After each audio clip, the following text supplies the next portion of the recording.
Hello. चलिए आज इस समय मैं आपका फिर से जीवन ज्योति बायोलॉजी चैनल में स्वागत करती हूँ और अब क्लास 9th के आईसीएससी के बायोलॉजी के पेपर को सॉल्व कर रहे थे एक सीरीज में, एक पैटर्न में। उसके कुछ नए नेक्स्ट वाले क्वेश्चन आपको बताने जा रही हूँ, ठीक है। मार्किंग स्कीम के हिसाब से चले, अगर according to the marking scheme अब जो पैटर्न आता है उसकी स्कीम के हिसाब से है ना, जो मार्किंग स्कीम है दैट इज 1 2 2 2 एंड 3, ऐसा कुछ हो रहा है। लेकिन क्वेश्चन आखिर कहाँ से आएंगे? क्वेश्चन तो आपके पेपर से, आपके बुक से, आपके क्वेश्चन बैंक से, आपके जितने तरीके के क्वेश्चन के पैटर्न है, क्वेश्चन वही रहेंगे। मार्किंग स्कीम थोड़ी दाएं बाएं चेंज होती रहती है। आई एक क्वेश्चन है जो सेक्शन बी का है। सेक्शन बी भी आपका 40 मार्क्स का होगा। वो आपसे बोलेंगे आपको कोई 4 question, 4 question you have to select. 4 question आपको सेलेक्ट करने हैं और उसको 1 बाय 1 आपकी इंटरेस्ट के अकॉर्डिंग, आपकी चॉइस के अकॉर्डिंग, जिसमें आपको लगता है ज़्यादा आते हैं वो आप सेलेक्ट करेंगे और उसके बाद उनका आंसर करेंगे। कैसे करते हैं आइए देखिए। सेक्शन बी का एक क्वेश्चन आपके सामने, एक क्वेश्चन का 5 मार्कर पार्ट किया हुआ है। अब नहीं, अब जो क्वेश्चन आएंगे वो 10 मार्क्स के हो रहे हैं और मार्किंग स्कीम में जो है वो ये हो जाएगा 1 2 2 2 और 3। लेकिन जो क्वेश्चन होंगे वो आपके इन्हीं पेपर से आएंगे। आइए देखिए क्या कह रहे हैं। Given below is the diagram. चलिए बिलो वाला डायग्राम देख लेते हैं। ये बना हुआ है, चलो स्टेटमेंट छोटा कर दिया है, कंसाइज कर दिया है। Given below is a diagram, study the same and answer. कह रहे हैं कि इस डायग्राम को स्टडी करिए, इस डायग्राम को पहले आप देखिए और उसके बाद नीचे जो क्वेश्चन लिखे हुए हैं उनके आंसर करिए। ठीक, आइए चलते हैं। ये जो डायग्राम है वो एल्वियोलस का है। कहाँ होता है एल्वियोलस? रेस्पिरेटरी सिस्टम में, लंग्स के अंदर जिस जगह पर गैसियस एक्सचेंज हो रहा होता है उसको हम लोग एल्वियोलस कहते हैं। एक होगा तो एल्वियोलस, एक से ज्यादा होंगे यानी प्लूरल होगा तो एल्वियोलाई। ठीक, आइए डायग्राम की स्टडी कर लेते हैं। देखिए एक एल्वियोलस बना हुआ है, साफ सुथरा क्लीन एल्वियोलस दिखाई पड़ रहा है जो लंग्स के अंदर होता है। एल्वियोलस के अंदर एयर होगी, गैस होगी तो उसको ब्लड में एड ऑन होना है। सिंपल प्रोसेस होगा डिफ्यूजन। तो एक ब्लड कैपिलरी बनी है। ये ब्लड कैपिलरी किससे बनी हुई है? जब ये अंदर जा रही है तो हमने ये एरो ऐसे लगाया हुआ है। जब ब्लड इससे फ्लो करता हुआ बाहर आ रहा है तो एरो बाहर की तरफ लगाया हुआ है। एक बात याद रखेंगे कि किसी भी हालत में ब्लड कैपिलरी के बाहर एल्वियोलस के अंदर नहीं जाएगा। ऐसा नहीं है कि ब्लड जाके बोलेगा भाई मुझे ऑक्सीजन दे दो, मैं आया हूं, मैं आपको केटर कर रहा हूं, मुझे दे दो ऑक्सीजन। नहीं, कहीं ब्लड कहीं ओपन नहीं होता। उस एल्वियोलस के अंदर जो कोई भी ऑक्सीजन है वो डिफ्यूज हो जाएगी। देखिए ये एरो अंदर जा रहा है, ये वाला एरो, ये यहाँ अंदर जो ऑक्सीजन थी उस ऑक्सीजन को ब्लड में डिफ्यूज कर रहा है। डिफ्यूजन का भी एक प्रोसेस है। डिफ्यूजन हमेशा ज्यादा जिस तरफ कंपोनेंट होगा वहां से चल के कम की तरफ होता है। तो आपसे कहना ये चाहते हैं कि इस वाली ब्लड कैपिलरी में जिस तरीके का ब्लड है, a type of blood which flows into this capillary. इस कैपिलरी में जो ब्लड है उसमें ऑक्सीजन कम है, या इसको हम डीऑक्सीजनेटेड ब्लड भी कह सकते हैं। DO2 लिख लिया एक छोटा सा ताकि समझ में आए। अगर ये डीऑक्सीजनेटेड है इसका मतलब ब्लड में ऑक्सीजन कम है। ब्लड में ऑक्सीजन कम है और इसमें ऑक्सीजन ज्यादा है तो इधर ऑक्सीजन आ जाएगी। ब्लड में ऑक्सीजन डिफ्यूज कर गई, ज्यादा से कम की तरफ चली गई। प्रॉब्लम ये है कि हम लोग कोई भी चीज जब पूरी बंद है तो उसमें डिफ्यूजन लगातार नहीं कर सकते, ब्लास्ट कर जाएगा। तो जितना आप ऑक्सीजन यहाँ डिफ्यूज कर रहे हो बदले में उतनी CO2 है ना, यहाँ से CO2 आपको ब्लड से बाहर एल्वियोलस में भेजनी पड़ेगी। मैंने आपसे बोला कि ऑक्सीजन को एल्वियोलस से ब्लड में डिफ्यूज करना है। दूसरा पॉइंट, कार्बन डाइऑक्साइड को ब्लड यहाँ से कार्बन डाइऑक्साइड को ब्लड से एल्वियोलस में डिफ्यूज करना है। ऑक्सीजन हमें ब्लड में लेना है, कार्बन डाइऑक्साइड को ब्लड के बाहर एल्वियोलस में देना है। इसको हम लोग कहते हैं gaseous exchange. I hope diagram समझ में आ गया। अब यहाँ पे एक लेबलिंग की हुई है, कह रहे हैं ब्लड फ्रॉम पल्मोनरी आर्टरी, यानी पल्मोनरी आर्टरी से निकलने वाली एक ब्रांच जो इस एल्वियोलस का चक्कर काट रही है वो ब्लड वहां से आ रहा है। यानी पल्मोनरी आर्टरी में जो भी ब्लड होगा वो हमेशा डीऑक्सीजनेटेड होगा। लिख लेते हैं इसका कलर चेंज करते हुए। देखिए पल्मोनरी आर्टरी में जो भी ब्लड होगा वो डीऑक्सीजनेटेड होगा, DE। डी डी माने नो, डिहाइड्रेशन पानी नहीं है, डी कार्बोक्सिलेशन CO2 नहीं है, डी ऑक्सीजनेटेड ऑक्सीजन नहीं है, पूरा ऑक्सीजन नहीं है, ऐसा कभी हो ही नहीं सकता है, पर कम है। अब हमें और चाहिए, यानी डी ऑक्सीजनेटेड ब्लड ऐसे जा रहा था, इस एल्वियोलस से ऑक्सीजन ब्लड में आ गया और ब्लड से कार्बन डाइऑक्साइड एल्वियोलस में चला गया। ये है आपका डायग्राम। आइए क्वेश्चन पे चलते, क्या कह रहे हैं? कह रहे लेबल द पार्ट 1 to 4। 1 कहाँ है? आइए देखते हैं, ये 1, ये 1 ये है। तो ये एल्वियोलस की पतली सी वॉल को ये 1 दिखा रहे हैं, तो हमें इसको लिखना है thin, THIN, thin wall of alveolus. ये हो गया हमारा। फिर कह रहे हैं नंबर 4, तो भाई आरबीसी है, 4 वाले को हम आरबीसी लिख लेते हैं, एक आरबीसी हो गया। नंबर 2 ब्लड कैपिलरी की वॉल है, ये भी थिन वॉल्ड होती, एक ही सेल की बनी हुई, तो हम लिखेंगे क्या? थिन वॉल ऑफ कैपिलरी,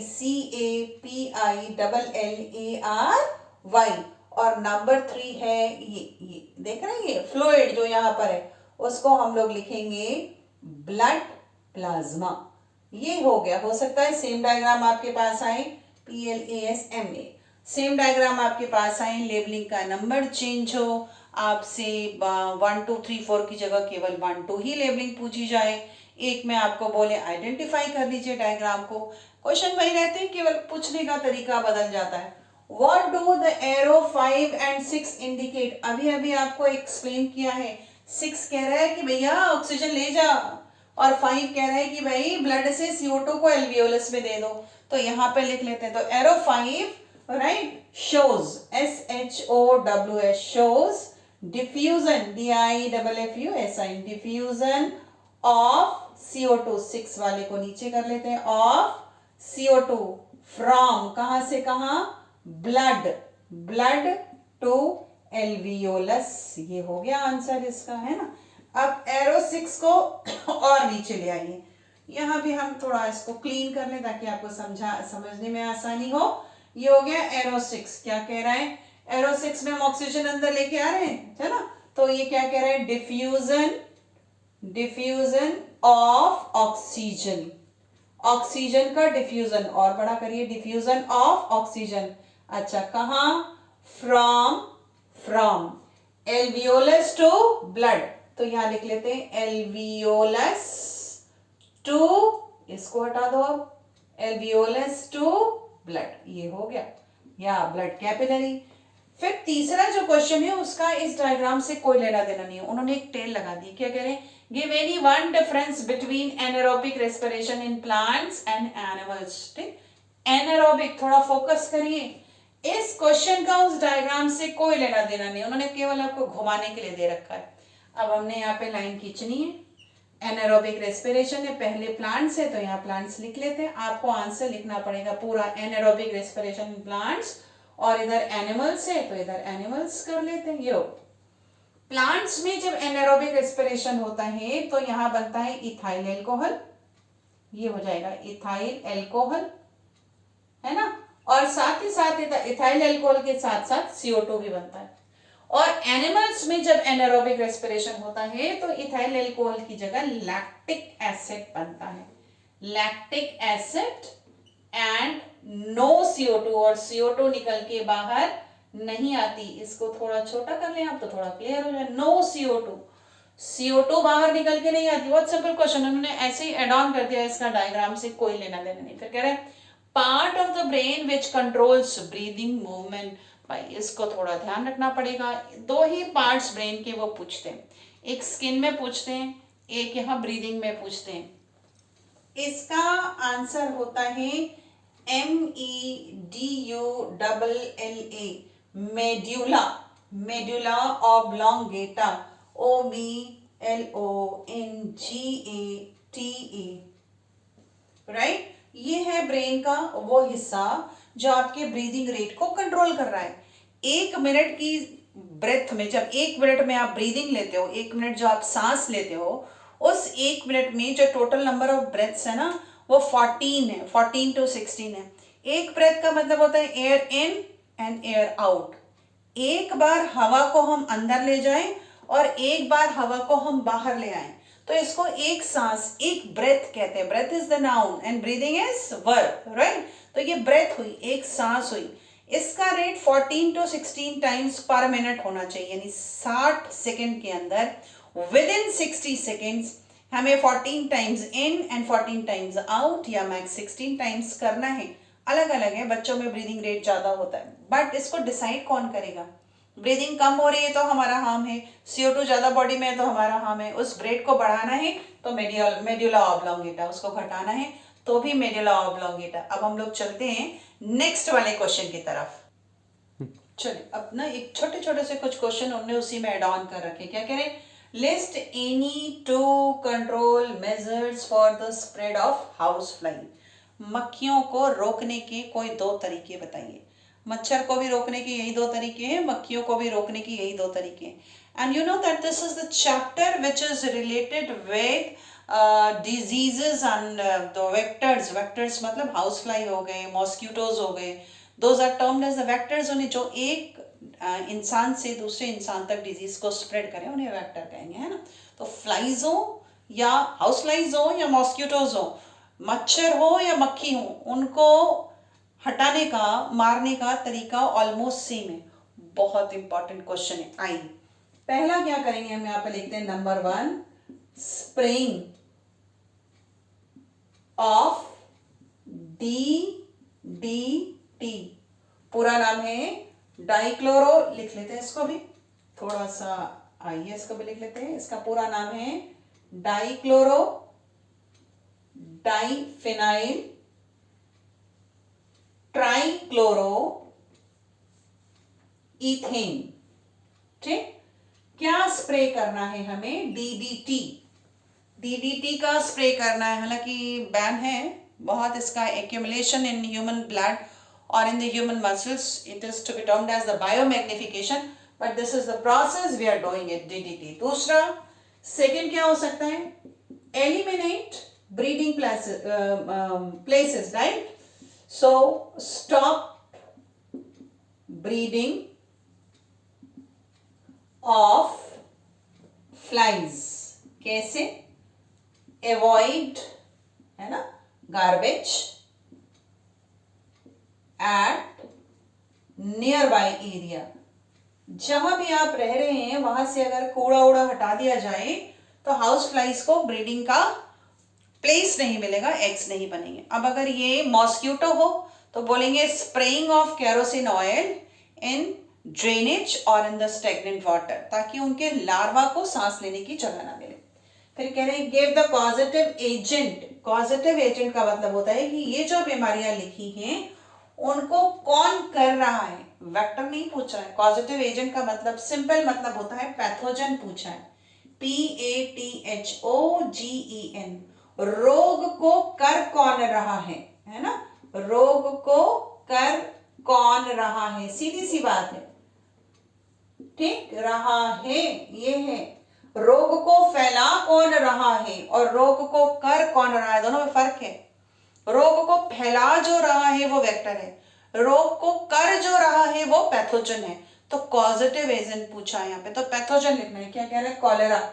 इसका पूरा नाम है विब्रियो, VIBRIO, अंडरलाइन R और I अलग कर ले ताकि स्पेलिंग आपको Vibrio, CHLOREAE, cholerae, Vibrio cholerae, V capital C small underline.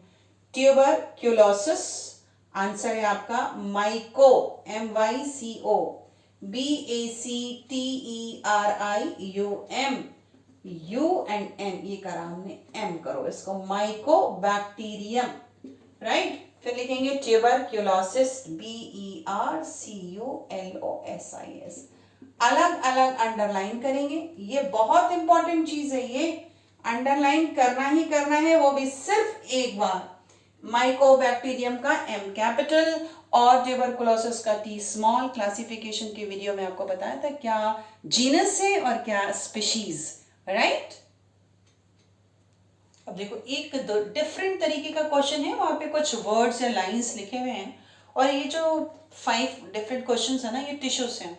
अब ये भी हो सकता है कि अब आपके पास 1 2 2 3 की मार्किंग है तो इनमें से वो 3 ही पूछे या कोई 2 पूछ ले, पर ये चैप्टर टिश्यू का पूछा हुआ क्वेश्चन है, ठीक है। आइए देखते हैं क्या कह रहे हैं। Below the bark what kind of tissue, name the type of tissue present in these many sentences, आपको फाइंड आउट करना है वो कहाँ है वो टिश्यू।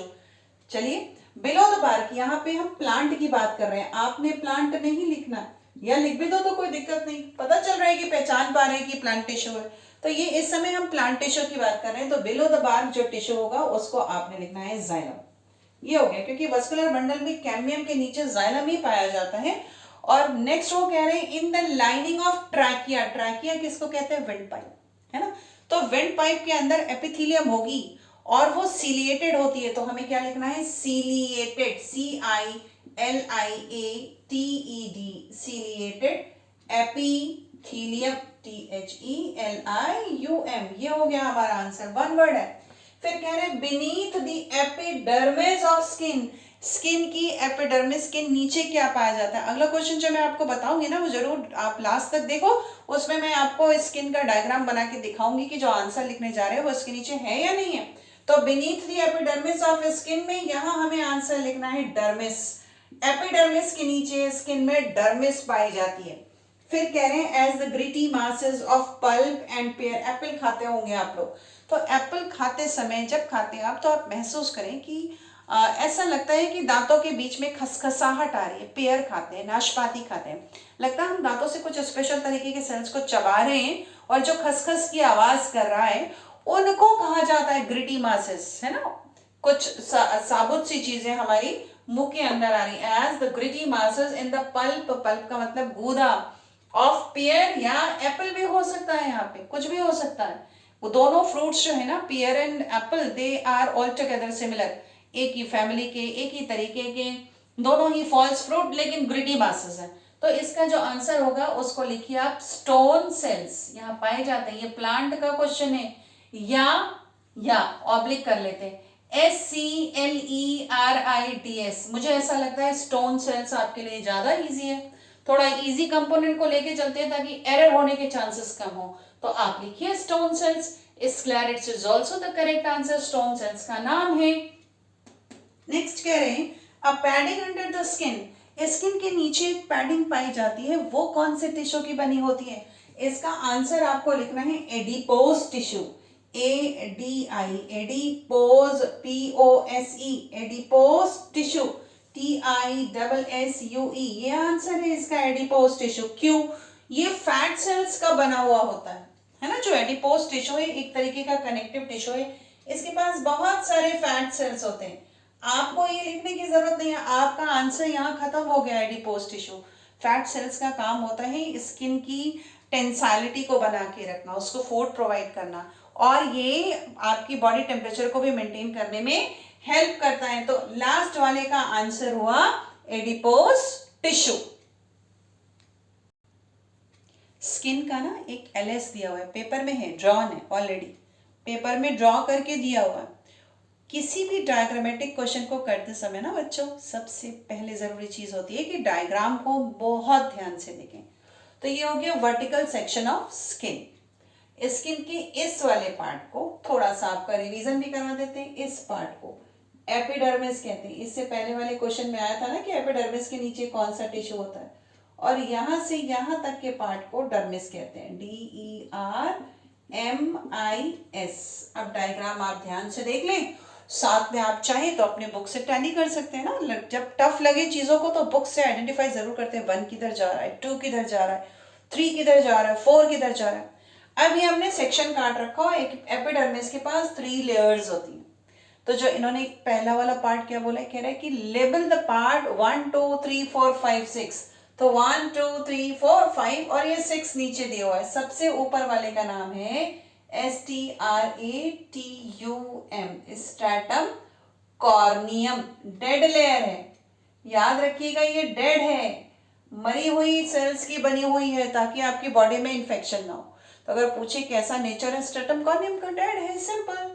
फिर कह रहे हैं नंबर 2, ये सेकेंड लेयर आपको दिखाई दे रही है, सेकेंड लेयर है, तो इसको हम बोलेंगे स्ट्रैटम, STRATUM, स्ट्रैटम ग्रेन्युलोसम, इसको ऐसे कर लेते हैं GRANU, ग्रेन्युलो, ऐसे कर लो, एन्यूलोसम, SUM।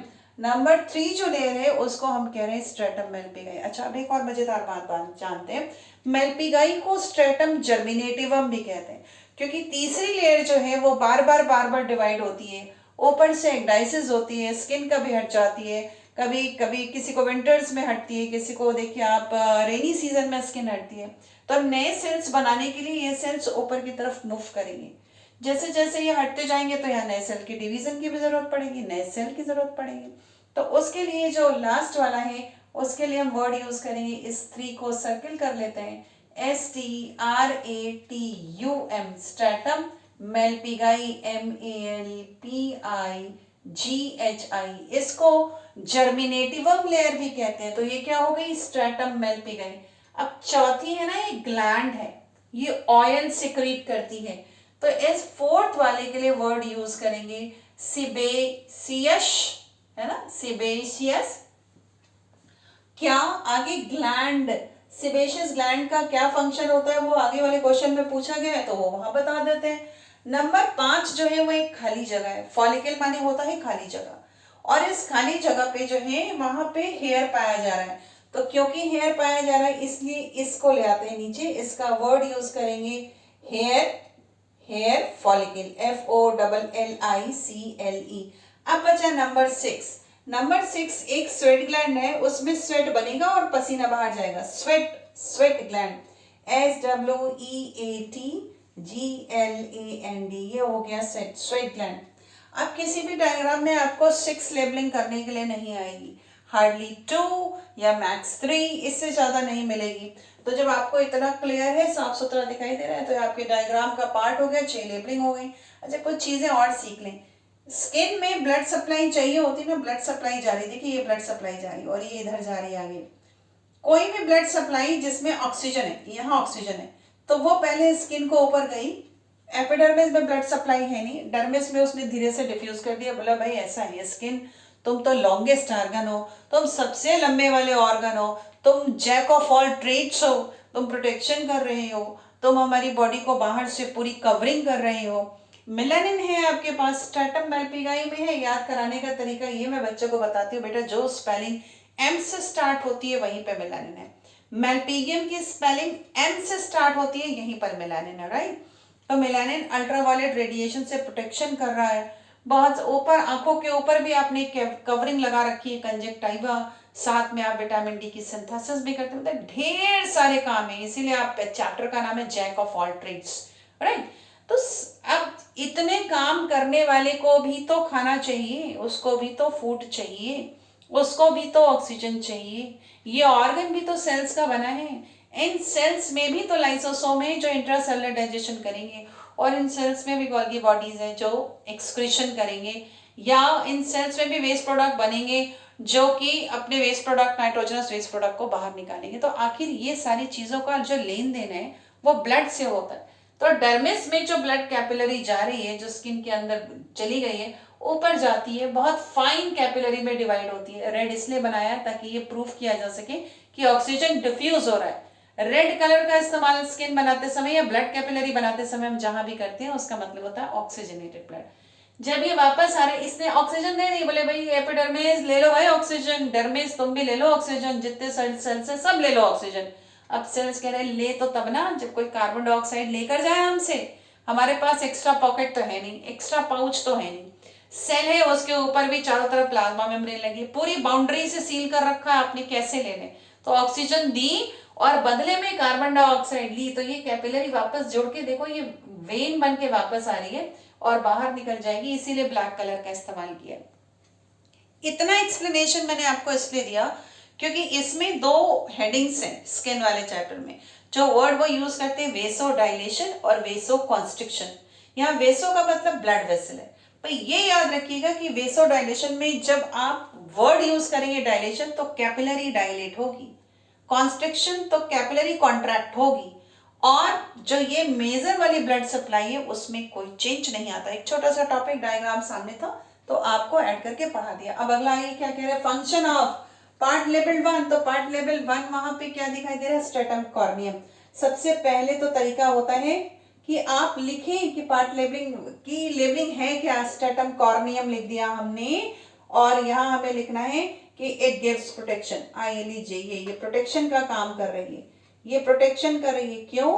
क्योंकि इसके पास एक प्रोटीन होती है, इट कंटेन्स प्रोटीन। इस वाले पार्ट को हम लोग नीचे डिस्कस करेंगे, ठीक है। ये हो गया प्रोटेक्शन। और इट कंटेन्स, यहाँ लिख लेते हैं, it contain CANTAINS keratin, KERATIN, I'm correcting myself, keratin protein, ठीक है। ये केराटिन प्रोटीन को अपने पास रखा है जो डेड है, जिससे ये प्रोटेक्शन का काम कर रहा है, स्किन प्रोटेक्शन का काम कर रहा है स्ट्रेटम कॉर्नियम। पार्ट लेवल 4 देख लेते हैं क्या है। सेबेशियस ग्लैंड है, तो लिख लो भाई एक बार, पार्ट लेवल 4 ये है, ये लेकर आए SEBACEOUS, सेबेशियस ग्लैंड, ठीक है। अब सेबेशियस ग्लैंड का क्या काम है, ये ऑयल सिक्रीट करता है। वो ऑयल, यहां से ऑयल गया ना, ये ऑयल गया ना, ये गया ऑयल, ये गया ऑयल, गया हेयर फॉलिकल के अंदर, यहाँ गया, ये गया यहाँ। जैसे ही ऑयल हेयर फॉलिकल के अंदर गया, वहां ऐसे चलता हुआ ऊपर आ गया। उस ऑयल ने इसके ऊपर एक लेयर बना दी। क्यों बना दी? क्योंकि हम ये चाहते हैं कि हम सब की स्किन के ऊपर से इवेपोरेटिव लॉस ना हो, पानी ना उड़े। तो हम क्या लिखेंगे, सेबेशियस ग्लैंड सिक्रीट ऑयल, लिख लेते हैं SECRETE, सिक्रीट ऑयल, ठीक। फंक्शन क्या हो गया, which makes a layer, a thin layer, a thin layer, ठीक है, which makes a thin layer on the surface of skin, on the surface of skin. आप आगे लिख लीजिए, to avoid evaporation, to avoid evaporation, PORATION, to avoid evaporation of water, simple, खत्म। Diagrammatic question देखने में लगता है बहुत बड़ा है, बहुत बड़ा है, कैसे करेंगे, लेकिन जैसे ही आप पहले इसको देखते हैं, डायग्राम को देखते हैं, डायग्राम को जैसे आपने देखा, आपके आंसर्स जो है वो फटाफट निकलने लगते हैं। तो अभी आप पहले लाइक करें, सब्सक्राइब करें, टाटा बाय बाय।